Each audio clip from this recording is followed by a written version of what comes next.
गोंधळी म्हणावं तसं गोंधळ्यानं विचार केला, ही सगळी आता तल्लीन झालेत, त्याला जरा चिमटा काढून बघूया म्हणून गोंधळ्यानं चिमटा काढला. बरं का आया बहिणीने दुश्मनाला लाजा वाटल्या पाहिजेत मिशा बाळगायला, हिजड्यानं देतो लुगड्याला भरला बांगड्यानं.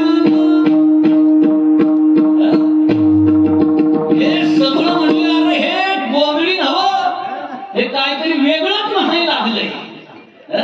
म्हणले बोलव, कुणाचे राव तुम्ही, कोण कुठून आला? म्हणले आम्ही छत्रपती शिवाजीराजांचे मावळे आहोत, छत्रपती शिवाजीराजांना सहकार्य करा. निश्चित म्हणले आम्ही छत्रपती शिवाजीराजांच्यासाठी आमचा प्राणाचं बलिदान द्यायला तयार आहोत. राजांनी याच जीवावर तर माणसं कमवली होती. राजांना माहिती होतं की घासल्याशिवाय धार नाही तलवारीच्या पातीला. अरे घासल्याशिवाय धार नाही तलवारीच्या पातीला, आणि मराठ्यांशिवाय पर्याय नाही या महाराष्ट्राच्या मातीला. राजांनी ओळखलं, पण या राजांना घडवण्यामध्ये त्यांच्या आईचाही मोठा वाटा आहे. बरं, आईनं केलेले संस्कार आहेत. एकच उदाहरण देऊन पुढे थांबूयात आपण. छत्रपती शिवाजीराजे बँगलोरला आहे तुमच्यासाठी. बरं का, छत्रपती शिवाजीराजे बँगलोरला आहे, रात्रभर महालामध्ये नाही. आईचं काळीच मात्र तडफडायला लागलंय. माझा मुलगा मला न सांगता कधीच कुठं गेला नाही, आज गेला तरी कुठं. रात्रभर पोरग घरात नाही. पहाटे 4-4:30च्या सुमाराला छत्रपती शिवाजीराजे महालामध्ये ते झाले.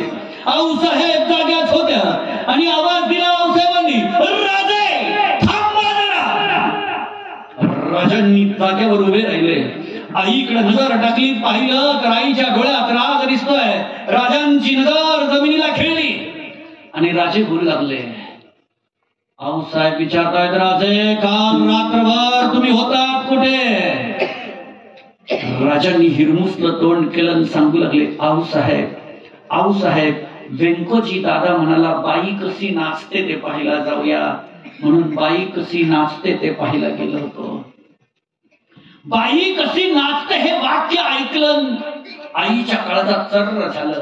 अरे ज्याच्या जीवावर मी हिंदवी स्वराज्याचं स्वप्न पाहते, तो माझा मुलगा जर नाच गाण्यात दंग झाला तर हिंदवी स्वराज्याचं स्वप्न साकार होणार नाही.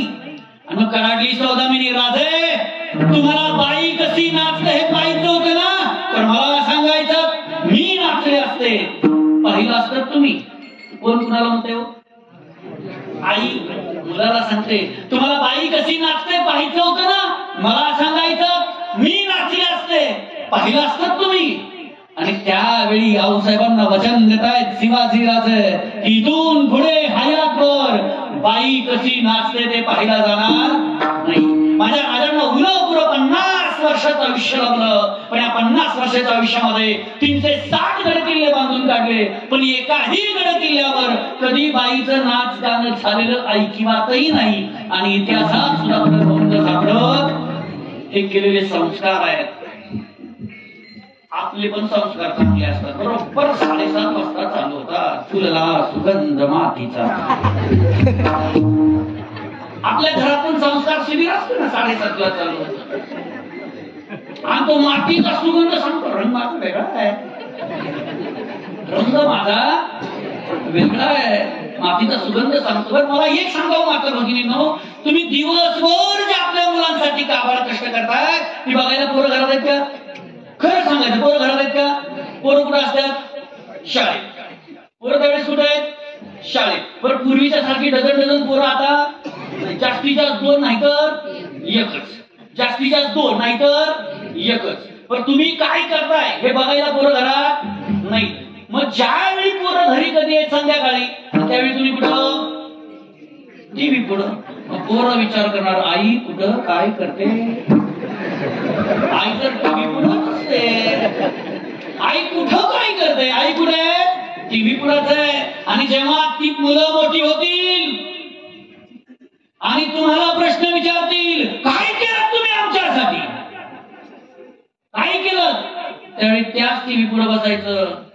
पिकलेल्या केसात हात घालायचं आणि म्हणायचं सुख म्हणजे नेमकं काय असतं ते आज कळालं बाबा पोरांनी हाताखालून काढल्यावर.